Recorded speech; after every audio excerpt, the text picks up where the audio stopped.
বিজ্ঞানের একটা অধ্যায় রয়েছে, নাম হলো পার্থিক জীবনের তড়িৎ। তো এই নবম দশম শ্রেণীর জন্য এই অধ্যায়ের এই অঙ্কটা ওই অধ্যায়ে রয়েছে। এই অঙ্কটা অত্যন্ত গুরুত্বপূর্ণ। তো এই অঙ্কটা কিভাবে সহজে করতে পারবা, একবার করলে কিভাবে এই অঙ্কটা তুমি বারবার করতে পারবা, অর্থাৎ একটা নিয়ম শিখলে আর অন্য কোনো নিয়ম করার দরকার নাই, এটাই হয়ে যাবে সব কিছুর জন্য। মনোযোগ সহকারে দেখো যে রাসেল স্যারের কোচিংয়ে 6টি 100 ওয়াটের বাল্ব রয়েছে, 2টি 80 ওয়াটের ফ্যান এবং একটি 200 ওয়াটের স্মার্ট বোর্ড রয়েছে। প্রতিদিন উনি 8 ঘন্টা করে এটা চালায় আর কি। প্রতি ইউনিট বিদ্যুতের দাম হলো 5.75 টাকা হলে এপ্রিল মাসে, কি বলছে, এপ্রিল মাসে বিদ্যুৎ বিল কত হবে? তাহলে আমরা আগে বাইর করব বাল্ব, ফ্যান এবং বোর্ডের মোট ক্ষমতা। কীভাবে বাইর করব? বাল্ব দেখো তো কয়টা আছে, 6টা। তাহলে 6 গুণন 100 দিব, যেহেতু 6টা রয়েছে 100 ওয়াটের। তারপর যোগ, তারপরে এখানে কি আছে, 80 ওয়াটের 2টি ফ্যান। ফ্যান কয়টা? 2টা। কয় ওয়াটের? 80 ওয়াটের। 80 গুণন 2 হবে। তারপরে একটি মাত্র কি রয়েছে, স্মার্ট বোর্ড 200 ওয়াটের। তাহলে একটা যেহেতু 200 ওয়াটের রয়েছে, গুণ দেওয়ার দরকার নেই, একটাই। তাহলে এখানে তো বুঝছি 600, আর এখানে হলো তোমার 8 দুগুণা 16, 160 ওয়াট, আর এখানে 200, ঠিক আছে না? তো টোটালি তোমার এটা যোগ করে আসতেছে কত ওয়াট বলো দেখি? 960 ওয়াট। 900 কত? 60। এই যে 960, এই ডাব্লু দিলে ওয়াট বোঝায়। তো 960 ওয়াট কিন্তু এখান থেকে আমরা পাবো 6 7 200 800 100 960, ঠিক আছে।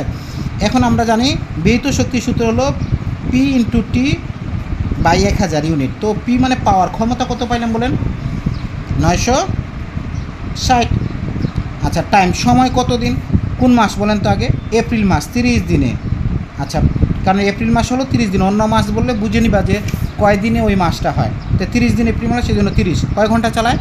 8 ঘন্টা। এখানে 8 দিব, তারপরে এই সমান করে ভাগ দিব, আমরা 1000 ভাগ দেবো। তো এখন দেখেন আপনারা কি করবেন সেই কথাটা আগে মনোযোগ সহকারে শুনেন। এটা পাওয়ার পরে আপনার করা উচিত হলো এটা সমস্তটা যেটা রয়েছে 3টাকে গুণ করবেন। গুণ করলে আসবে আপনার প্রায় 2,30,400 আসবে। আসুক, সমস্যা নেই। এরপরে এটা দিয়ে আমরা 1000কে ভাগ দিয়ে দেবো। এটা চাপার পরে 1000 ভাগ দিলে আমাদের চলে আসবে 230.4 ইউনিট। তাহলে আমরা ইউনিট পেয়ে গেছি, কিন্তু বলছে 1 ইউনিটের দাম হলো কত? 5.75 টাকা। তাহলে বিদ্যুৎ বিল কত আসবে?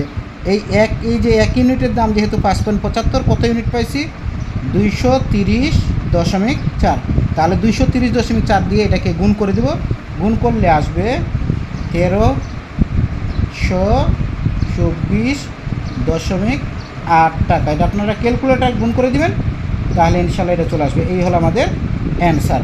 নিশ্চয়ই বুঝতে পারছো। আগে বার করবো ক্ষমতা, তারপরে ব্যয়িত শক্তি কত ইউনিট, ইউনিট বাড়ে গেলে ইউনিটের প্রতি ইউনিটে যত টাকা তার সাথে গুণ করে দিলে আমাদের এইভাবে বিদ্যুৎ বিলটা বেরিয়ে যাবে। সবাই ধন্যবাদ।